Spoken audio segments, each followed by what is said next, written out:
यमराज, नाम सुनते ही डर क्यों लगता है? क्या वो सिर्फ मृत्यु के देवता है या उससे कहीं ज्यादा शक्तिशाली कुछ?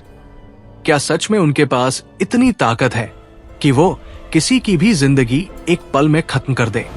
या उनकी शक्ति का असली मतलब कुछ और है? सबसे पहले एक बहुत जरूरी बात समझते हैं। हम सभी यमराज को एक ऐसे देवता के रूप में देखते हैं जो भैंसे पर बैठकर आते हैं और इंसान की आत्मा को ले जाते हैं, लेकिन ये सिर्फ एक प्रतीक है। असल में यमराज मृत्यु के मालिक नहीं है, बल्कि न्याय के देवता है। ये फर्क समझना बहुत जरूरी है। मृत्यु कब होगी ये तय करता है समय और कर्म, लेकिन मृत्यु के बाद क्या होगा ये तय करते हैं यमराज। यानी असली शक्ति क्या है? जिंदगी खत्म करना या उसके बाद का फैसला करना? अब जरा इसको गहराई से समझते हैं। हर इंसान जो भी करता है, अच्छा या बुरा, वो कहीं ना कहीं रिकॉर्ड होता है। इसे ही कर्म कहा जाता है। और कहा जाता है कि यमराज के पास चित्रगुप्त नाम के देवता होते हैं जो हर इंसान के कर्मों का पूरा हिसाब रखते हैं। अब सोचो, इस दुनिया में आप किसी को धोखा दे सकते हो, कानून से बच सकते हो, लोगों को बेवकूफ बना सकते हो, लेकिन अपने कर्मों से नहीं बच सकते। और वहीं से शुरू होती है यमराज की असली शक्ति। जब किसी व्यक्ति की मृत्यु होती है तो उसकी आत्मा यमलोक पहुंचती है। वहां कोई भावना नहीं होती, कोई रिश्ता नहीं होता, कोई बहाना नहीं चलता। सिर्फ एक चीज चलती है, न्याय। और ये न्याय इतना सटीक होता है कि उसमें कोई गलती नहीं होती। अब यहां एक बहुत बड़ा सवाल आता है, क्या यमराज किसी को बचा सकते हैं या उनकी शक्ति सिर्फ सजा देने तक ही सीमित है? इसका जवाब हमें एक बहुत ही पावरफुल कहानी से मिलता है, सावित्री और सत्यवान की कथा। सत्यवान की आयु पहले से तय थी, उसे मरना ही था। जब उसकी मृत्यु का समय आया तो स्वयं यमराज उसकी आत्मा लेने आए। सावित्री, जो उसकी पत्नी थी, यमराज के पीछे पीछे चलने लगी। अब सोचो, एक इंसान मृत्यु के देवता के पीछे चल रहा है, डर नहीं, भाग नहीं रहा, बल्कि उनका सामना कर रहा है। यमराज ने उसे कई बार रोका, लेकिन सावित्री रुकी नहीं। वो केवल अपने पति के लिए नहीं, बल्कि अपने प्रेम और अपने सत्य के लिए खड़ी थी। धीरे धीरे यमराज प्रभावित होने लगे। उन्होंने उसे वरदान देने शुरू किए और अंत में उन्हें सत्यवान का जीवन वापस देना पड़ा। अब यहां असली बात समझो, क्या यमराज कमजोर पड़ गए थे या फिर कुछ और हुआ? असल में यमराज नियमों से बंधे हैं और सावित्री ने उन्हीं नियमों के अंदर रहकर उन्हें मात दी। यानी यमराज की सबसे बड़ी ताकत क्या है? न्याय। और उनकी सबसे बड़ी सीमा क्या है? नियम। लेकिन अब सवाल और बड़ा हो जाता है, अगर यमराज इतने शक्तिशाली है तो क्या उनसे भी ऊपर कोई है? और अगर है तो फिर असली मौत का मालिक कौन है?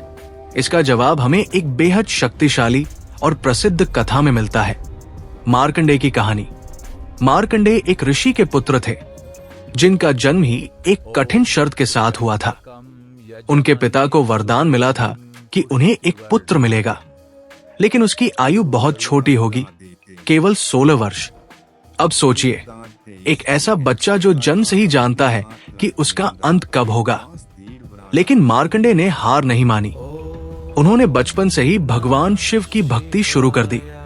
जैसे जैसे उनकी आयु का अंतिम दिन पास आने लगा, उनकी भक्ति और भी गहरी होती गई। और जब वो दिन आ गया जब उनकी मृत्यु निश्चित थी, तब यमराज स्वयं उन्हें लेने आए। अब यहां से कहानी बदलती है। मार्कंडेय डरकर भागे नहीं, उन्होंने शिवलिंग को गले लगा लिया। वो मृत्यु से नहीं, बल्कि अपने विश्वास से जुड़े रहे। यमराज ने अपना पाश फेंका, जो आत्मा को खींचने के लिए होता है, लेकिन वो पाश मार्कंडेय के साथ साथ शिवलिंग पर भी जा पड़ा। और यहीं सब कुछ बदल गया। अगले ही क्षण शिवलिंग फटा और भगवान शिव स्वयं प्रकट हुए। महादेव क्रोधित थे। उन्होंने यमराज को ललकारा और कहा कि जिसने उनके भक्त को छूने की हिम्मत की, उसे इसकी सजा मिलेगी। कुछ कथाओं में तो यह भी कहा गया है कि शिव ने यमराज को वहीं पर पराजित कर दिया और उन्हें मृत्यु का अनुभव कराया। अब जरा इस घटना को समझो। क्या इसका मतलब यह है कि यमराज कमजोर है? नहीं, इसका मतलब यह है कि यमराज नियम है और शिव नियमों से परे है। यानी यमराज उस सिस्टम का हिस्सा है जो जीवन और मृत्यु को चलाता है, लेकिन शिव उस पूरे सिस्टम के मालिक है। इसलिए मार्कंडेय को अमरत्व मिला, क्योंकि जब भक्ति और सच्चा समर्पण अपने चरम पर पहुंचता है तो वो मृत्यु के नियमों को भी बदल सकता है। अब यहाँ असली सवाल आता है, क्या यमराज से डरना चाहिए या उन्हें समझना चाहिए? क्योंकि यमराज कोई दुश्मन नहीं है, वे सजा देने वाले भी नहीं हैं, बल्कि न्याय करने वाले हैं। अगर इस दुनिया में यमराज ना हो तो क्या होगा? कोई भी अपने कर्मों का फल नहीं भुगतेगा, कोई भी गलत काम करने से नहीं डरेगा और पूरी सृष्टि में अराजकता फैल जाएगी। इसलिए यमराज डर नहीं है, वे संतुलन है। वे वो शक्ति है जो हर इंसान को उसके कर्मों का सही परिणाम देती है, लेकिन साथ ही वे अंतिम शक्ति भी नहीं है, क्योंकि उनके ऊपर भी एक शक्ति है जो नियमों को बना भी सकती है और बदल भी सकती है। तो अब अगर कोई आपसे पूछे कि यमराज कितनी शक्ति रखते हैं, तो जवाब ये नहीं है कि वे सिर्फ मृत्यु देते हैं, बल्कि यह है कि वे न्याय के स्वामी हैं और न्याय से बड़ा कुछ नहीं होता सिवाय उस शक्ति के जो पूरे न्याय के नियम को ही बना रही है। अब आप बताइए, क्या आपको यमराज से डर लगता है या अब आप उन्हें एक अलग नजर से देख पाए? कमेंट में जरूर बताइए, क्योंकि कभी कभी जिससे हम सबसे ज्यादा डरते हैं वही असल में सबसे जरूरी होता है।